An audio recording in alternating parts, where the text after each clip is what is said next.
चलो नामजून, तुम कर सकते हो। तुमने बड़े बड़े सेमिनार किए हैं। तुम एक शेफ से माफ़ी नहीं मांग सकते हो?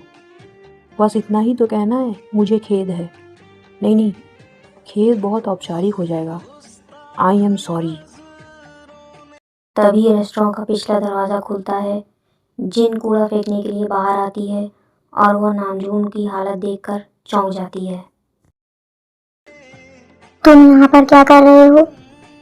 क्या मेरी दुकान के बाहर की ईंटें भी तुम्हारी हाई आर्ट का हिस्सा है जिनकी तुम्हें जांच करनी है? जिन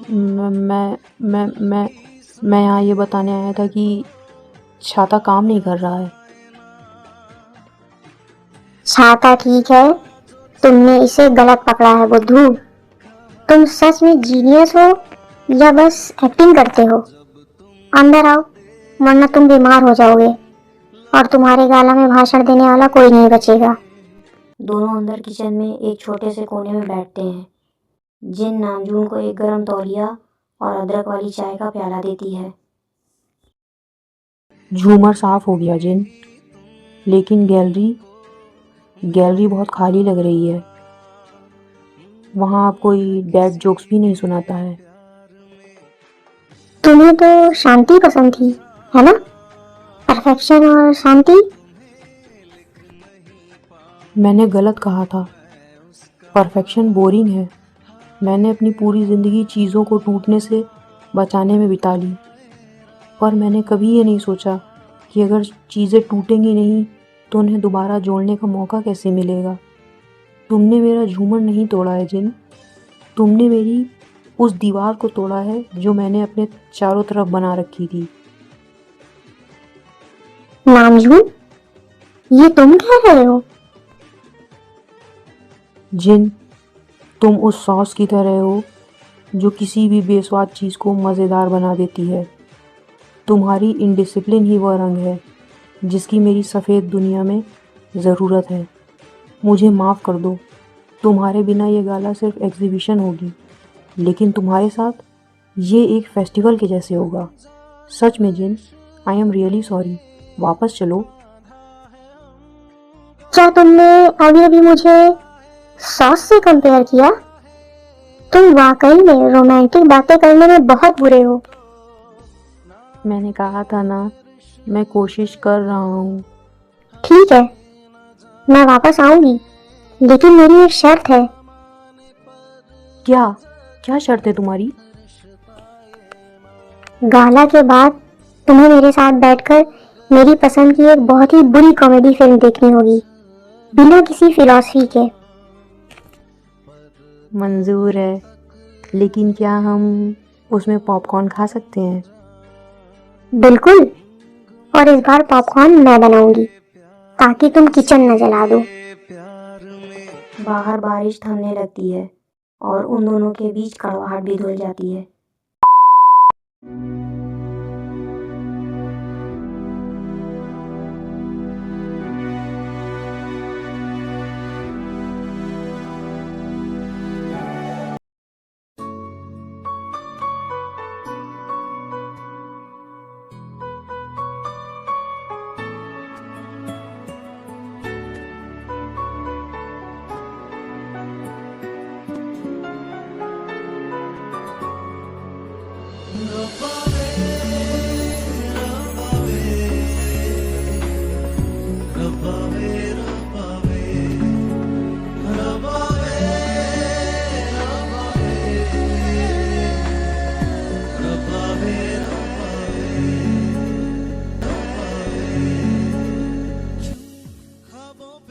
सांस तो नामजून, तुम इसे फांसी के फंदे की तरह क्यों खींच रहे हो?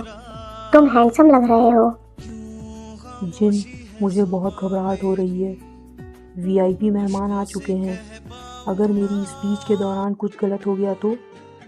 अगर किसी को आर्ट नहीं समझ में आई तो? अगर उन्हें आर्ट नहीं समझ आई तो वो मेरा बनाया ट्रफल सूप पियेंगे और सब भूल जाएंगे। चिंता मत करो, मैं यहाँ हूँ। तभी स्पीच का समय आता है। नामजून स्टेज पर आता है और माइक के पास खड़ा हो जाता है। जैसे ही वो बोलना शुरू करता है, माइक से एक भयानक आवाज़ आती है और फिर वो पूरी तरह बंद हो जाता है। हॉल में सन्नाटा छा जाता है। मेहमान कानाफूसी करने लगते हैं। ओह नहीं, माइक खराब हो गया। अब मैं क्या करूं? पीछे से जिन स्थिति को संभालती है और वह एक बड़ी चम्मच और एक खाली वाइन ग्लास लेकर जोर जोर से बजाना शुरू करती है। सबका ध्यान जिन की तरफ जाता है। देवियों और सज्जनों, कृपया ध्यान दें। हमारे क्रिएटर साहब इतने गहरे विचार पेश करने वाले थे कि माइक ने भी हार मान ली। वो कह रहे थे कि असली कला आवाज़ में नहीं बल्कि स्वाद में होती है। तो जब तक हम इस टेक्निकल कला को ठीक करते हैं, क्यों ना आप दुनिया का सबसे ब्यूटीफुल स्टार्टर चखें। मेहमान हंसने लगते हैं और माहौल हल्का हो जाता है। जिन तेजी से मंच पर नामजून के पास आती है और उसके कान में धीरे से कहती है, बिना माइक के बोलो नामजून, तुम्हारी आवाज़ में दम है। बस मेरी आंखों में देखो और जो कहना चाहते हो वो सब कहो। नामजून गहरी सांस लेता है और बिना माइक के बुलंद आवाज में बोलता है, कला कला सिर्फ वो नहीं है जो हम दीवारों पर देखते हैं। कला वो है जो हमें अधूरा होने के बावजूद एक दूसरे से जोड़ती है। जैसे एक टूटी हुई मूर्ति को सही रोशनी मिले तो वह और भी सुंदर लगती है। ये गाला मेरे अकेले का नहीं है, ये उस तड़के का परिणाम है जो मुझे किसी समवन स्पेशल ने सिखाया है। मेहमान तालियां बजाने लगते हैं। जिन कोने में खड़ी होकर मुस्कुराती है। तभी एक वेटर जो जिन के द्वारा बनाई गई एक विशाल लॉबस्टर और जेली की डिश ला रहा था, फर्श पर गिरे वाइन के कारण फिसल जाता है। डिश सीधे नामजून की नई सफ़ेद मूर्ति की ओर उड़ती है। नामजून आंखें बंद कर लेता है और कहता है, ओ गॉड, फिर से नहीं। अब कुछ गड़बड़ नहीं होनी चाहिए, प्लीज़। लेकिन जिन बिजली की फुर्ती से कूदती है और अपनी खाली ट्रे को ढाल की तरह इस्तेमाल करती है।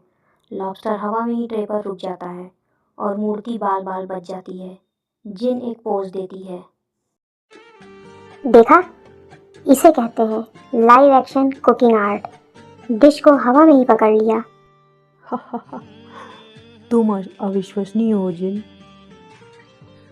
मुझे पता है। अब चलो, मेहमानों को खाना परोसने में मेरी मदद करो मिस्टर आर्टिस्ट।